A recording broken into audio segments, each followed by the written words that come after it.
Vagra refined સલ્ફરની ચોરી, Vagra Jamnagar connection truck driver અને માલિકની છેતરપિંડીથી ખળભળાટ.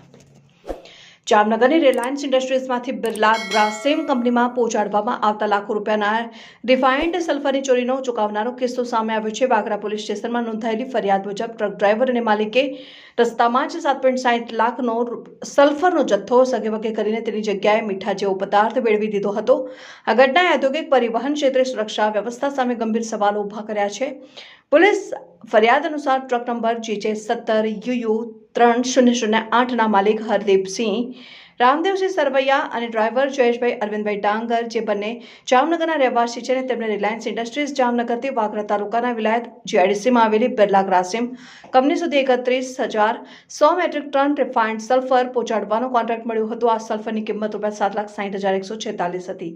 આરોપીઓએ તારીખ 10મી ઓગસ્ટ 2025ના રાત્રિના 12 વાગ્યાથી તારીખ 12મી ઓગસ્ટ 2025ના સવા 9 વાગ્યા દરમિયાન રસ્તામાં ટ્રક રોકીને તેમાંથી સલ્ફરનો જથ્થો કાઢી લીધો અને તેની જગ્યાએ કોઈ અન્ય પદાર્થ મેળવી દીધો હતો. છેતરપિંડી અંગે વાગરા પોલીસ સ્ટેશનમાં ફરિયાદ નોંધાતા પોલીસે ગુનો દાખલ કરીને તપાસના ચક્રો ગતિમાન કર્યા છે અને પોલીસે આરોપીઓને ઝડપી પાડવા માટે જુદી જુદી ટીમો બનાવી છે અને ટૂંક સમયમાં જ તેમની ધરપકડ થવાની શક્યતા છે. આ પ્રકારના ગુનાઓથી ઔદ્યોગિક એકમોમાં ચિંતાનું મોજું ફરી વળ્યું છે. પોલીસ અધિકારીઓએ આવી ઘટનાઓને અટકાવવા માટે સઘન પેટ્રોલિંગ અને તપાસની ખાતરી આપી છે. આ કિસ્સો ગુજરાતના ઔદ્યોગિક ક્ષેત્રમાં પરિવહન સુરક્ષાની નબળી કડીઓ ઉજાગર કરી છે.